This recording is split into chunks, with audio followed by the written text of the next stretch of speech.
Большое культурное впечатление было в жизни. Ну, можно, конечно, в Бурятии или за пределами. Большое.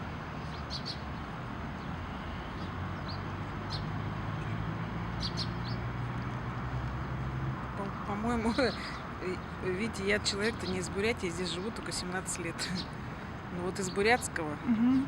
проживания у меня большое впечатление. Это, конечно, концерт театра песни «Байкал», на котором мы были года 2 назад. Вообще впервые, как в территории театра,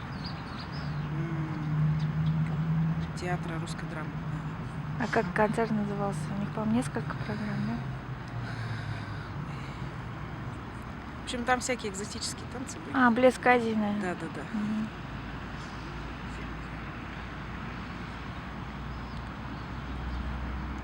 А из жизни до Бурятии Мгм. что-то даже не могу сказать.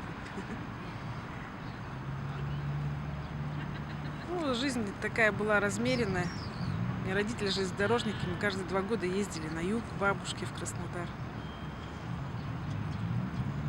Отучилась я 8 классов, потом пошла в музыкальное училище. Отучилась в музыкальном училище, приехала домой работать в город Железногорск, Илимский, Иркутской области. Работала на разных специальностях, как говорится, все стороны этой специальности я изведала. И работала в детском саду музыкальным работником, и в Доме культуры руководителем народного коллектива, и руководителем хора пенсионеров работала, руководителем детского хора в музыкальной школе работала. В общем, и даже потом, когда приехала сюда, первая моя специальность стала учитель музыки в 31-й школе. Так вот. То есть вы сами культурные мероприятия проводили, да? Ну, это все специальности как бы моей профессиональной деятельности, где можно себя применить. Вот сейчас у нас есть организация, в которой я являюсь руководителем.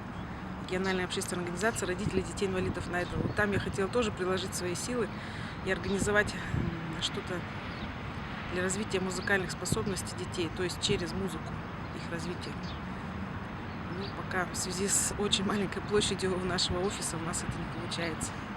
Инструмент есть уже, навыки есть, а нету площади.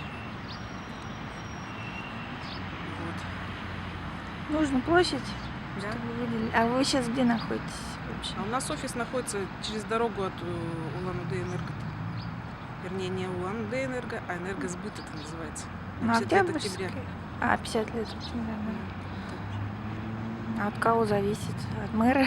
Не, ну как бы тоже мы же не можем выше крыши прыгать. Если берешь большое помещение, его потом нужно обслуживать и оплачивать. Можно и большое взять помещение, но потом это будет головной болью.